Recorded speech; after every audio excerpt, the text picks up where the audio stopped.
It has finally happened. It's been a long time coming, but I finally have a story today that is not only well written, but it's good. Thank bloody God, if I had to read another atrocious story, I think I'd have a hernia. The last story, that was just a bloody... I don't know what that was. That was like such a mindfuck. It was such a mindfuck, and it made no sense. And then the two stories before that, the Looney Tune double features, they were technically well written, but... And then the Spanish fly invasion. That story. That story that really affected me in a bad way and made me be an ass to Meg. And another reason why I'm glad that today's story is a good story is because after this review, I am going to have a chat with Meg after. And I'm hoping that this chat will break the ice between the two of us, because I did warn her about the episode that decided to oh so lovely show her nightmare for everyone to see, including myself, and I didn't tell her about that. I just said, the web show spied again, so you might want to brace yourself for the next episode. She definitely watched it because she's been very to herself for the last week, and she seems very nervous around me. Like, she'll talk to me and stuff, but it's like she's on edge. So I want to have a chat with her after this episode, or after this review, I should say, to hopefully break the ice. And I'm going to do something that I normally wouldn't do, and I already know it's going to be very, very corny, and it's either going to make her be very touched that I did this said thing, or it's going to make her laugh her ass off. But if it makes her laugh her ass off, that's good too, because, at least she'll be smiling, and at least she'll be in a better mood, and either way, it'll hopefully break the tension. But I've been reading a lot of Outlander lately. The first book, I'm still on the first book, but, I got to the point where, Jamie does something not so nice to Claire, and she's obviously upset at him for it, and what happens is that he, makes an oath to her. It's similar to an oath that he made to his uncle, but he personalizes it for her, and he makes this oath to her, and I thought, that's very sweet. So I'm going to attempt to do that with Meg. And I already know it's going to be very corny, but I'm hoping that it'll work. And I'm telling you all about this now because I have a sneaking suspicion that the web show might spy and show this after the episode's over. So just giving you a heads up about it now, brace yourself, because I'm going to do something that is it might be cringy, but I'm hoping it'll be worth it. All right, let's get back to the actual review. So today's story is a Witcher story, based off of the television show of The Witcher. You see, The Witcher is a television series, a game series, and a book series. The book series came first, then the game series, and now the television show. So this story is called All That Was Good, All That Was Fair, All That Was Me Is Gone. Well, that's kind of ironic, seeing I was just talking about the Outlander series, and this is from the Skyboat song, which is featured in the Outlander television show. And the author is Dandelion Bloom. So it's rated M. It's in The Witcher, as I said. The characters in it are Eskil, Lambert, Vesemir, Cerelia. Oh, wait. I know a few of those characters are mentioned, but you think they would list the characters as Jaskier and Geralt, seeing that's primarily about them, but I digress. So this was published back in July of 2020. It has over 7,000 words. It's a one-shot, so one of my gripes about the story is that it should have been broken up into chapters. Has over 100 comments, over 2,000 kudos, over 500 bookmarks, and over 9,000 hits. You see, the thing about Archive of Your Own is that it goes more into the statistics of a story when you click on it versus fanfiction.net. That just shows how many favorites and how many reviews and whatnot. I think I still prefer fanfiction.net when it comes to navigation, but that's because I'm just more familiar with it. So the summary. Somewhere deep in a forest, a man drags himself from his grave by sheer power of will. He lies gasping on the floor and does not know who or what he is. The world is wide and wonderful, though, and there's so much to see. So the story opens up just like that. It's from Jaskier's point of view. He's the one that has come back to life. But how the story starts off, he's just referring to himself as the body. Like he's kind of learning how to breathe again. He's learning how to walk again.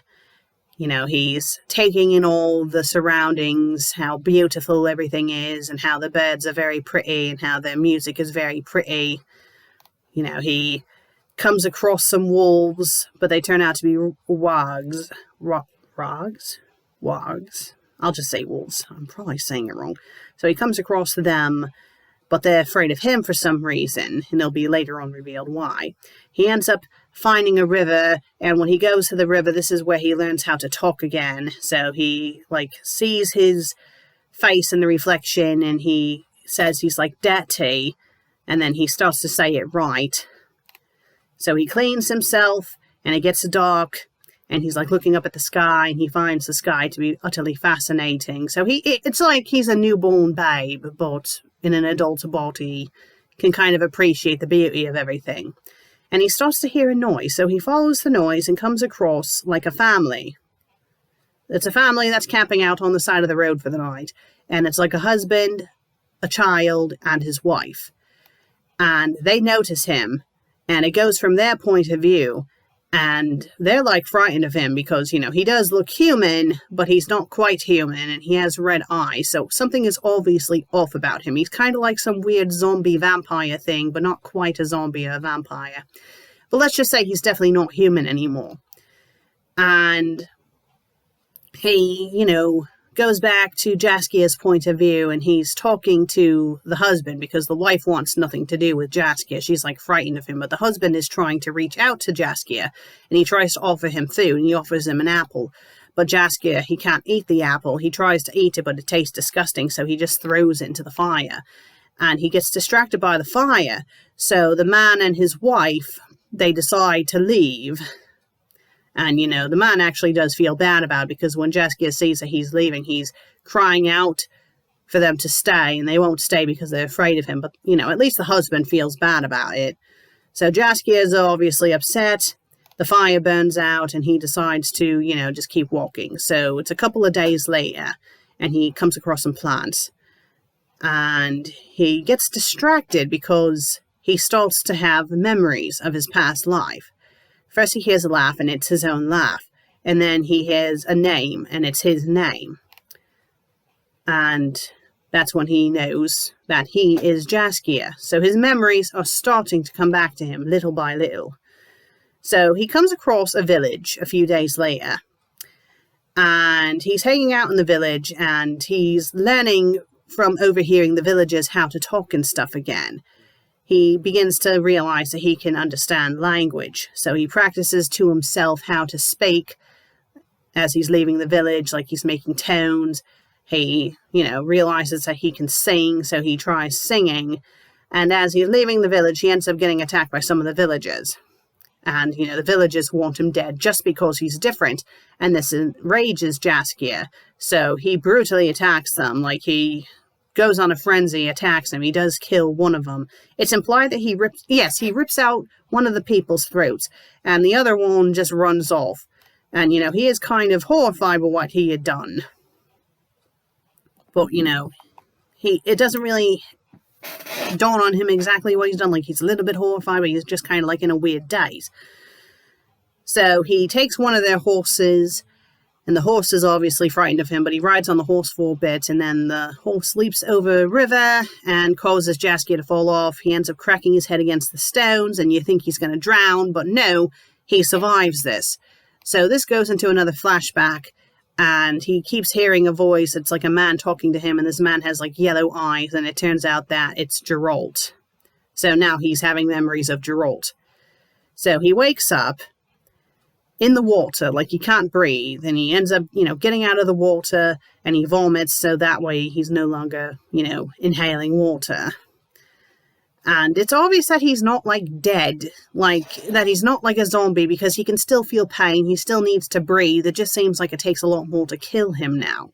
And he realizes that he's, ridiculously hungry. And he just, all of a sudden, starts running. He starts, running. He hears something, and it just causes him to go into a hunter-esque type rampage, where when he snaps out of it, he realizes that he's standing over the body of a dead doe. So it's implied that he was the one that killed the doe. And he ends up eating the doe, and he's eating it raw, like a wild animal eating it raw. And then he has a flashback of him criticizing Geralt for how Geralt was eating his food, because I guess witches will eat rabbit raw and stuff. So the flashback is him criticizing Geralt for that, and then when he comes to, he realizes that he is definitely not human anymore, and that what he did was utterly disgusting. Like, he can't believe that he killed the deer like that and ate it like that, and he, ends up going back to the corpse of the deer, and he thanks it for its mate, and he just starts walking again. And so there's 2 days later, and he can see that there's a village off in the distance, but he wants to avoid the village because of what happened the last time he went to a village. He knows that he's not human anymore, and, he also was still horrified by what he had done to the deer. So then he starts to sing. He flash forwards to the foot of the mountain near the village, and there's a witcher. It turns out to be Geralt, and he hears the singing. He hears him, but he thinks that it's just a ghost. So he pretty much says that everything's fine to Ciri, because Ciri is with him. He's like, oh, it's nothing, I'm just hearing things. And so they go back to Jaskier's point of view. He's near the village, and again, it's talking about how he stinks, his clothing is, really atrocious.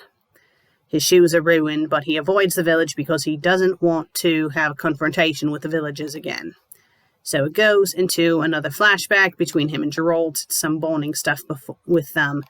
And the flashback goes to him, singing to Geralt later on, and Geralt doesn't like the song that Jaskier is singing, and Jaskier is obviously upset by this. And then, it goes later on in the flashback that Jaskier is trying to sleep, and he can hear Geralt and Yennefer, making love into the next room. And, Jaskier wakes up, because he's kind of sleeping, but not really. But, he thinks that he was abandoned by his friends at this point because of how his memories are coming back. He thinks that they must have left him behind. So, he treks up into the mountains, and it starts to snow, and he starts to sing the Skyboat song some more. And as he's singing it, it flashes to someone else's point of view. One of the other witches, Eskel, can hear him singing, and he recognizes the voice as, Jaskier. And at first he's like, it can't be him, it can't. And then he sees him, he can actually see him, and he's like, oh my god, it's Jaskier. So, he's horrified because Jaskier obviously is not human anymore, but, Jaskier at this point knows who he is, and he recognizes Eskel, and they start talking, and Eskel pretty much says, it's like, Geralt buried you. And, Jaskier asks Eskel, what have I become? So Eskel is like, have you ever heard of a revenant? Revenant. So he's a revenant. So it goes into a flashback of Geralt telling him what a revenant is. And it's kind of like an undead. It's kind of like a zombie, but it's not quite a zombie. He says they are not of this world. They are revenants. And I guess they're considered monsters technically. So, Jaskier in the flashback asks, do they eat people like ghouls? And Geralt's like, well, no. Yes, they can. They'll hunt when they're starving. But they can't be harmed by traditional means. They come back by sheer force of will. It's more than unfinished business. They don't come back for closure. They have more life they want to experience. They live in their own way. They are beyond rare. Only 4 have been recorded, the last centuries ago. So pretty much, it's you get killed, but you're like, you know what? I don't want to stay dead, so you force yourself to come back to life, so you're kind of a zombie, but not really. It's like it's a super zombie, but you're not a zombie, you don't want to eat brains. It's something like that. It's a little confusing, but it's interesting. So, Jaskier is being brought back to where the others are with Eskel. And it goes into this bit where, they get back to... they're in the courtyard. They go into the courtyard, and there's, this person who yells, what the fuck? Because they're seeing Jaskier, and they're like, what the hell is that? And they don't realize what he is at first, and then they realize that it's Jaskier. And then Geralt comes out, and he sees Jaskier, and he's like, he's saying that I buried you, and he's, acting like completely out of it, like he can't believe that Jaskier is back. And Geralt is being like very uncharacteristic with Jaskier, like being very gentle and whatnot, and he's like hugging him, and he's being very gentle with him. And, he wraps his arms around him in a hug, like he's hugging him tightly. And, Geralt keeps saying that he's sorry. And they go and bring him inside, and they, get him changed, get him all cleaned up and changed into good clothing and whatnot. And I guess, like, Jaskier was crying, and so was Geralt a little bit. And, they go and eat supper. And Jaskier obviously has to eat meat raw because, he's not human anymore. And someone kind of makes a jab at him for doing that, but, he kind of makes a jab back. But they're all joking and whatnot. So they ask him to sing, if he still remembers how to sing. And so he starts to sing to them. But the song in question it's quite obvious that it's being directed towards Geralt, and Geralt is, like, memorized by it. And a bit later on, Geralt comes to Jaskier's room. And, Geralt is being very gentle with him, and he keeps saying that he's very sorry, and that he'll never forgive himself, and he said that he couldn't do anything. Because what happened was, I guess, Jaskier had gotten stabbed. He was alone from the party, and he had gotten stabbed, and by the time Geralt had come back to him, even though he was still alive, if he had been tended to immediately, he wouldn't have died, but because the infection was taking its toll on him, he ended up dying because of the, infection. And apparently he had been dead for like a couple of years, so a couple of years had passed since they last seen each other. So, Geralt feels very guilty, but obviously it wasn't his fault. He thought he was dead. And what happens is that it's kind of implied that they make love to each other. And, the next part of the chapter, or the next final few paragraphs, are them just, snuggling with each other. They kiss, and then they settle back into each other's arms, and pretty much that's how the story ends. I mean, I thought it was cute. I don't think they are a ship in reality of the television show, but I do think it was a cute story. It was well written. I mean, again, I've only seen, like, the pilot and maybe a couple of episodes afterwards, but it's been a couple of years. I'm not sure if this is a popular ship or not. I just know the main ship for the show, I think, is him and Yennefer. And I think in the games, it's him, Yennefer, and then some other lady, from what I can recall, from what I've heard. I'm not sure, but I know in the show, I think it's supposed to be him and Yennefer. So yes, I would recommend you take a look at the other author's stories if you like The Witcher, because the other stories that this author has written have all been for The Witcher. I think most of them are for the TV show, but I think there are a couple that are based off of the game. And there might be some based off of the books, I'm not sure. But, if you like this story, I would recommend you check out the author's other works, because, the author, he did pretty good here.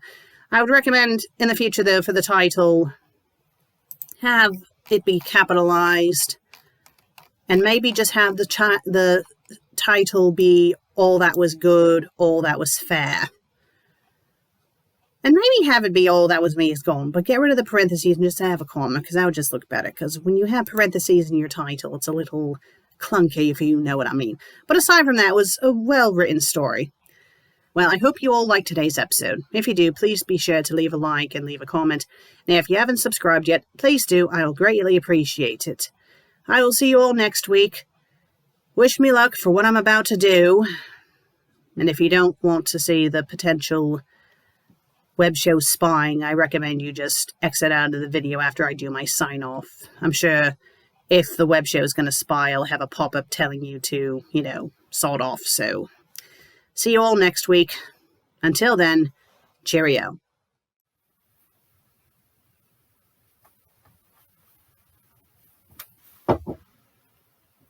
Hey. Hello. Which book are you on now? Oh, I'm on the most recent book. Already, wow. You read that rather quickly. How many times have you read this series again? 3 or 4 times now, I'd say. Bloody hell, Meg. Well, it's a good series, and also I want to make sure my mind is refreshed for when the next book comes out. That way I don't forget things, you know what I mean? No, that is true. So when's the final book supposed to come out? I'm not sure yet. I mean, technically, this current book I'm reading was supposed to be the final, but that fell through. So the book you're currently reading was supposed to be the final book, but now they're doing another book. Yeah, that's about right. Well, that happens. They probably had another idea. And, as long as it doesn't get stale, why not? Have it keep going. Yeah, very true. How was the fanfic that you reviewed?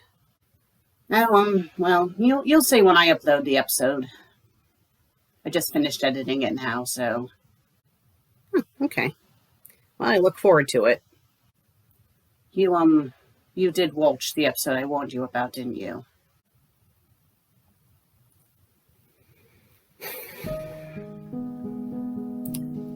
How could you tell? Well, you've been rather to yourself the last couple of days, so I kind of suspected. Yeah, well... Seeing a nightmare of yours broadcasted for everyone to see on the internet does a number on you. You said in your last episode that you did rewatch the beginning bit. How far did you get?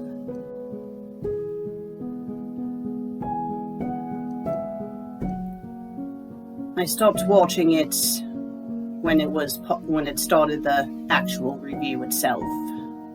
So I did see not only the nightmare, but our conversation afterwards and your mutterings to yourself after I had went upstairs.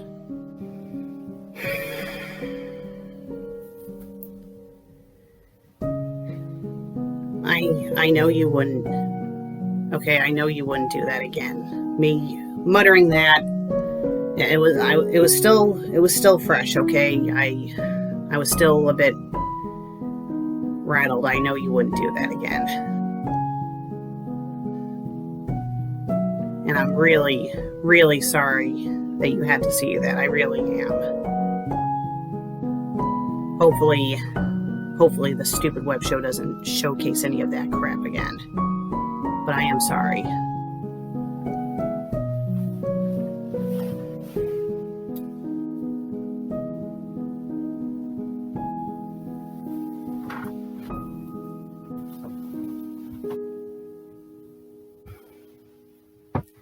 I swear to you by the life of our Creator, and by the straight blade in which I hold, that I give you my fealty, and pledge to you my loyalty and my protection. If ever I should raise my hand in rebellion against you again, then I ask if this blade might slice my throat.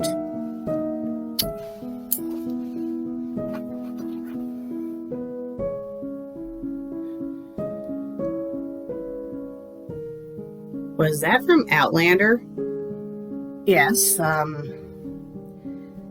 been reading a lot of it lately, and I liked the vow that Jamie made to Claire after he, so I thought I'd do the same to you. Of course, it's years too late, but I'm going to stop you right there, Sue. I'm very touched. I kid you not. I am very, very touched. That was very, very sweet. But I gotta say, you are such a goofball. I know I'm a goofball. But hey, I did get you to smile, did I not? That you did, Sue. That you did. Thank you. Right. Let's get something to eat.